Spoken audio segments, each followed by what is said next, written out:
Alberta Primetime with Michael Higgins. Welcome to Alberta Primetime. Ahead tonight, our politics panel on class cancellations and the pending referendum. But first, raising the limit. At the end of the day, this is all about respecting Albertans' time and reflecting on the strength of our infrastructure and keeping our province moving. Alberta's Transportation Minister on the government's next steps for raising speed limits on divided highways, rolling out a test period for 120 kilometers an hour on a stretch of the QE2 south of Leduc. The government says it will work with law enforcement to closely monitor driver behavior and collect safety assessments during the pilot. And joining us now, Robert Harper. He is president of the Alberta Motor Transport Association. That's a not-for-profit organization engaged in safety programs and policy involving the commercial transportation industry. Mr. Harper, welcome to Alberta Primetime. Thank you very much, Michael. Okay, so how is your association approaching the arrival of this test phase for 120? What's landing with you about this as a policy change? Well, we are cautious. The aspect is when we asked our members, about a third of them are in support, a third of them are opposed, and a third of them sort of are waiting to see. Most of the issues with being opposed is that we have a number of carriers, we say the larger safety carriers, that have governors in their vehicles that prohibit them from driving over 105 kilometers an hour. Those companies have no intention of adjusting their speeds to higher kilometers. There's three reasons. One would be for safety. Second would be for fuel consumption, which increases as speeds increase. And the third would be the wear and tear on the vehicle increases, so your maintenance costs go up. So those are the three issues. Again, there is a physics issue. As we say, the public, we're concerned the public should be well aware of the impacts to increasing speeds. As speed increases, the amount of energy increases by a exponential factor. So physics shows that a speed increase from 110 to 120 is a 9% increase in energy, but it leads to a 19% increase in 19% increase in energy, 9% increase in speed. If you went from 110 to 130, that would be a 40% increase in energy. So people have to understand that when this happens, because you're traveling further, when you have an accident, your distance to stop increases, and the impact, because of the more energy, you're going to have a more severe crash. So how much consultation was done with your industry prior to this being introduced as a policy change? Did your association have a voice? No, they've consulted us in terms of telling us what they're doing to improve the infrastructure. So as you probably have seen, if you've traveled between Calgary and Edmonton and you're going past Leduc, you'll notice that since the fall, there was construction on the interchanges on that 22 section, where they revamped the interchanges to make them safer for and corresponding to the increase of on-ramp and acceleration and deceleration off-ramp speeds. So, they've been looking at where they need to put in as they think about doing this on a longer stretch, eliminating at-road crossings on QE2, so there would not be any at grade intersections anymore, and there would be there have to replace some of the roadside turnoffs. So the speeds at which the trucks have on 120, for trucks to pull off those turnoffs that they have currently, other than one by Lacombe, they're not suitable for long combination vehicles. What do you feel the province should be watching for where data collection during this test is concerned, for the test to be considered effective? Well, I think it has to be in terms of, the collisions have to be checking whether people are again, increasing speeds beyond, we're seeing them increasing the speed beyond the 120, because, they're going, the reason we're doing it is people already drive 120. Are they agreeing then higher speeds? Again, because the limit's posted. The other things they should be looking at is the education is, doesn't matter what the speed limit is, you have to drive to the road conditions. You have to make sure, as commercial vehicles do, that your vehicle is set to be able to accommodate those higher speeds, especially tires, and knowing that in higher speeds, your tire condition makes difference, especially in the weather. And you require, if your tires are not good, you're going to require longer distances to stop. How much do you think this is actually going to impact the flow of traffic? Especially from the standpoint of someone behind the wheel of an 18-wheeler. Again, we'll have some dry companies that will drive at well below the speed limit, or 105. We'll have some that drive at the speed limit, and we'll have some that drive, as they do today, above the speed limit. Differential speed limits do cause frustration for drivers, especially when they're entering and exiting the highway. I can see that frustration increasing, but there was a period of time, I think in the 90s, late 80s, perhaps, when we had differential speed limits for commercial vehicles based on speed and time of day, and that was eliminated because of the problems it caused with frustration with drivers with that differential speed. All right. We'll see what lies ahead with this test. Appreciate your time this evening, sir. Thank you kindly. Thank you very much. Robert Harper is president of the Alberta Motor Transport Association.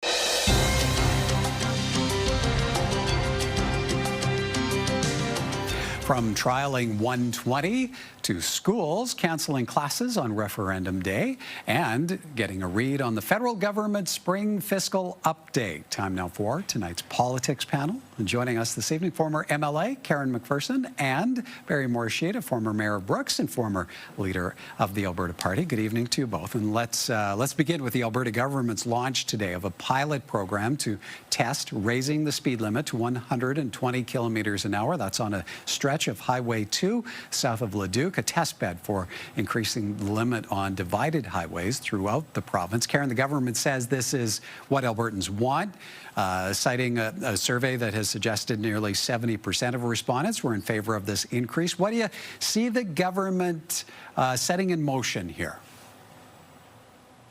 It is turning probably into a good story for them, a good news story, especially in light of, other things that are going on, like the boundary redrawing.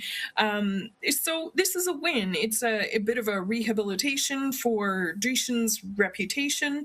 And, 70% of respondents being in favor of it. The highway is apparently built to accommodate those speeds.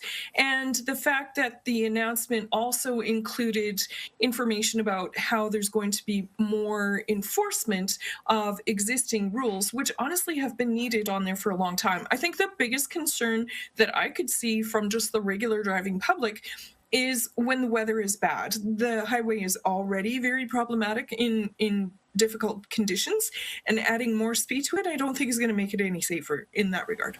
Barry, we heard from the head of the Alberta Motor Transport Association off the top, and where the trucking industry stands on this change in policy. What do you feel will weigh on the provincial government in gearing this up? Well, I think for this provincial government, it's pure politics. I think Karen nailed it by saying, they're looking for these wins, and if 70% of Albertans are in favor and the UCP is giving it to them, then that's a good news story for them.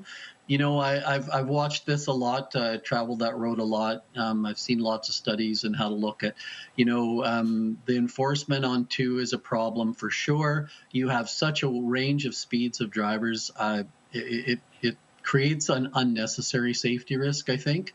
But, that's going to be borne out, hopefully, in the data. I'm not sure that a 22-kilometer test zone around Leduc is going to be the best indicator of what the long term is. But at the end of the day, it's a political decision the UCP have made, and they think it's going to add to their good news stories versus their bad news stories right now. Karen, there is that element of data, of outcomes. So what do you feel the government will need to extract from this pilot to actually take the change forward and Albertans have confidence in this as a policy change? The enforcement data is going to be really important, and also accident data. Not just the number of accidents, but the severity of them. Has it increased the number of people that suffer serious injuries or fatalities? And I think consumer groups are going to want to understand the insurance implications with the changes to the insurance system that are coming into Alberta next year, where it's going to be more difficult for people to sue for injury. So I think all of that information needs to be taken into consideration. And I agree with Barry, 22 kilometers is not a very big stretch to really play out what the impact is going to be across the province. All right, for us, next up, some school divisions in the province are weighing operational plans for October 19th. That's the day of the referendum. We might be hindering some of our families from voting if we make it a non-instructional day. But on the flip side, the safety piece can't be ignored either. In Edmonton, both the public and Catholic boards have voted to make October 19th a professional development day. The Calgary Board of Education has also posted an updated instructional calendar with no classes that day. Elections Alberta, which says some schools have scheduled past election days off for organizational and safety reasons, requesting the same for the referendum. So, Barry, surprised to see classes being canceled as a result of the referendum? Is this something that regularly happens around provincial elections? Well, I guess because of the way the referendums or elections Alberta is setting this up, schools are a primary area to set up polling stations in most elections, and it sounds like for sure in the referendum. I know various communities have different facilities that they use for those items, and that schools aren't always the place. It would be nice, though, if maybe there was some sort of a uniform policy. I know this can affect parents and childcare and all kinds of issues going forward. But I think it's it's practical application of it. I'm glad to see the school boards had to weigh the decisions on their own. But, not everybody's going to be happy with it, that's for sure. Karen, school board trustees have voiced operational as well as safety concerns in canceling classes. What does the decision reflect to you, and how warranted do you think it might be? Well, it's a very safe decision to make, that way that there's no question about there being any sort of intersection between the school day and what's happening with the referendum. Especially, there are some contentious issues possibly. But it is also, I think a couple of other things come to mind. First of all, it's 6 months away, and I have read some concerns from parents that they're going to have trouble finding care. They were going to have another professional development day. Now they're simply moving it. 6 months, I think, is plenty of time, and maybe some high school students want to be enterprising and set up a day camp for that day in another location. I don't know. I think 6 months is enough time to mitigate that issue. In terms of learning, though, it really is a learning opportunity, especially for students that are taking any sort of social studies classes, to really participate in what politics and government is all about, and to see what voting is about and how people exercise that right and how important it is. Barry, Karen brings up the point that there are or could be some contentious questions in this referendum. We don't know yet, but there could yet be a question as well around separation. So how uncomfortable a dynamic do you expect this referendum voting day might end up being? Well, most certainly, we're going to have these core groups certainly campaigning to the bitter end in probably a very high tension, high rhetoric rate, and the way they're going to be debating it, I think, is not going to be particularly productive. It's likely to be divisive. So even without that consideration, the fact that you're going to be isolating school kids from people that are walking in and out with certain agendas, I think, certainly makes sense. I think we're in for a very, very interesting fall period of campaigning on all of these items, since the government has chosen that they're going to be on the side of those questions, and that they have a position and they're willing to spend money and campaign on that. I think that's certainly going to draw out the other side, and it will make it quite contentious, I think. All right. Time for us to take a bit of a break. But when we come back, key takeaways from the federal government's spring fiscal update. More from our politics panel in a moment.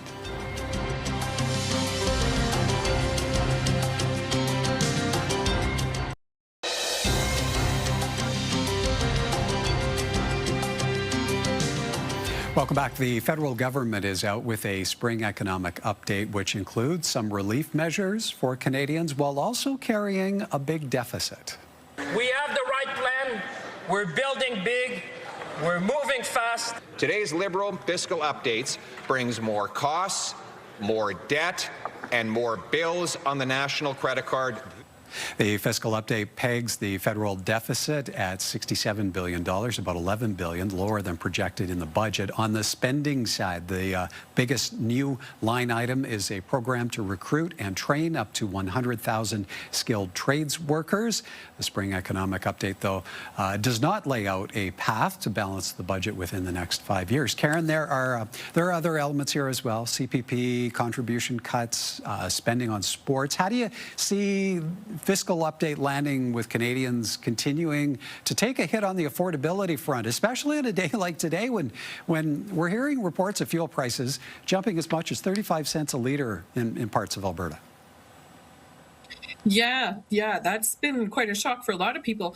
I think the fiscal update it contains so much information that it's going to take a few days for people to be able to digest everything and what the implications are for them in particular. I mean, there's some exciting things, 21 major projects with a projected 60,000 jobs. That's amazing. And the investment in trades training, really needed. We've needed that for a long time. And that has a lot of potential upside, as well as the Sovereign Wealth Fund. So there's certainly debate about, is this really a sovereign wealth fund since it's not coming from a surplus, but focusing on the investment strictly in Canadian projects, Canadian infrastructure.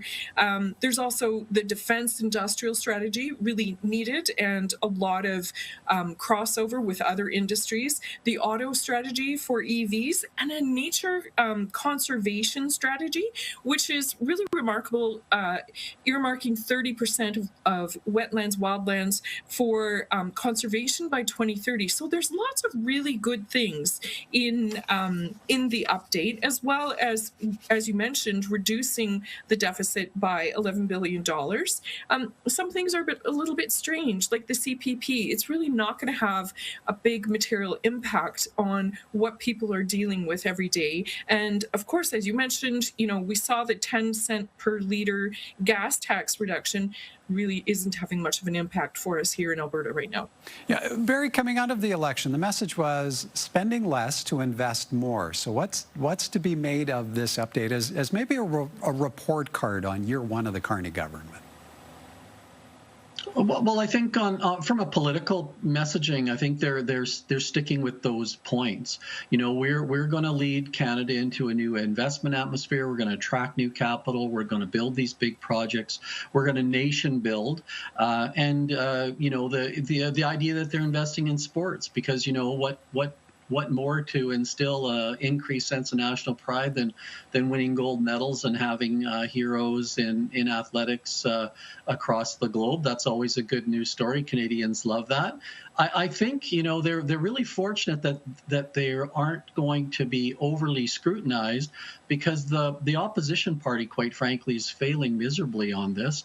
The kind of the cringy press conferences about credit cards and champagne, they do not they are not hitting the notes. And I think the Carney government has to be careful as they move forward that, well, these investments is what Canadians are looking for. They've got to be careful about the spending because right now they're dealing with an opposition that's a little bit in disarray, looking for things to grab onto. And they do have to stay on their toes if they want to be successful going forward. Karen, to what degree do you see this economic update reflecting a federal government now in a majority position? How to you, does it play as a political document? It is the document of a confident government with a majority. And I think that's reflected in just the amount of detail that's included in it and how much more they included in the annexes. So the airline protection, passenger protection regulation, they're going to do something about speeding up that appeal process. It's taking up to a couple of years now. They're behind by 95,000 cases. Crypto ATMs, like something that most of us haven't ever thought about, they're going to be regulated now. You're not going to be able to put up a crypto ATM without having it properly registered. So there's lots of stuff that's in there that I don't think we would have expected to see if they were still in a minority government position and having to justify everything that they included to make sure that everybody would vote, or enough would vote with them to be able to get it passed. Barry, how do you see this landing in Alberta? I think for the most part, they're going to be focused on what the advantages are. The large project spending, the nation-building pieces are going to be well received. I think one of the things that the provinces are going to be looking for, leveraging against the federal government, is how those health transfers change over time. We didn't see a lot of how the ongoing spending is going to be affected. And the other part I think that Albertans are going to be looking for is that while there have been promised operational cuts, we don't see too many of the details of that going into this update. And I think they'll be scrutinized by Albertans a little bit more closely on that factor. All right. Maybe 30 seconds left for you, Karen. Could or should have more been said about major project approvals, regulatory changes, things that would resonate here in Alberta?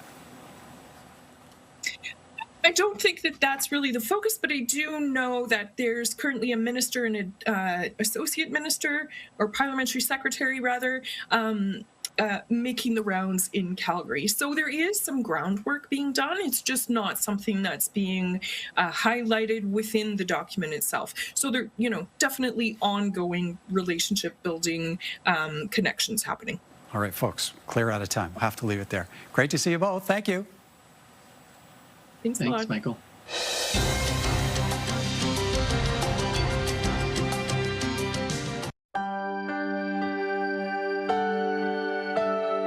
Who goes first? You. Okay.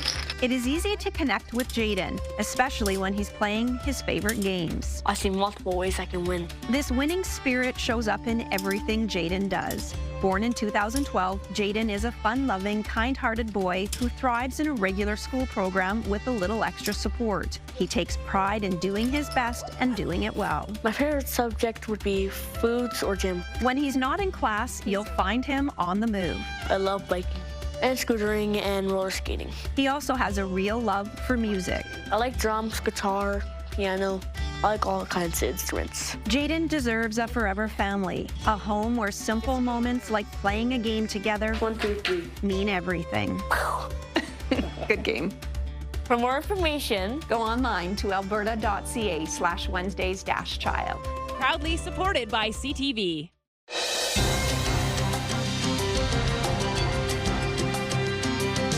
Now, here are a few responses to a recent story posted by CTV News, and it's about the federal government spring economic update and what it says about the Canadian economy. Dang, it says you can thank Alberta for the boost in revenue and jobs. Rest of Canada needs to do better. Justin's not wearing rose-colored glasses, saying a deficit is a deficit. Doesn't matter if it's lower, it's still a deficit.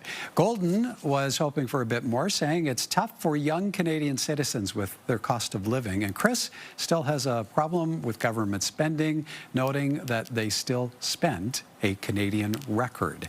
Have your say. Email us anytime at comments@albertaprimetime.com. Coming up tomorrow, with Alberta Liberals set to meet this weekend and an anti-separation partnership brewing with a political strategist, we will hear from outgoing leader John Roggeveen. That's on Thursday. Until then, have a great evening, everyone. From all of us at Alberta Primetime, thank you for watching, and join us again next time.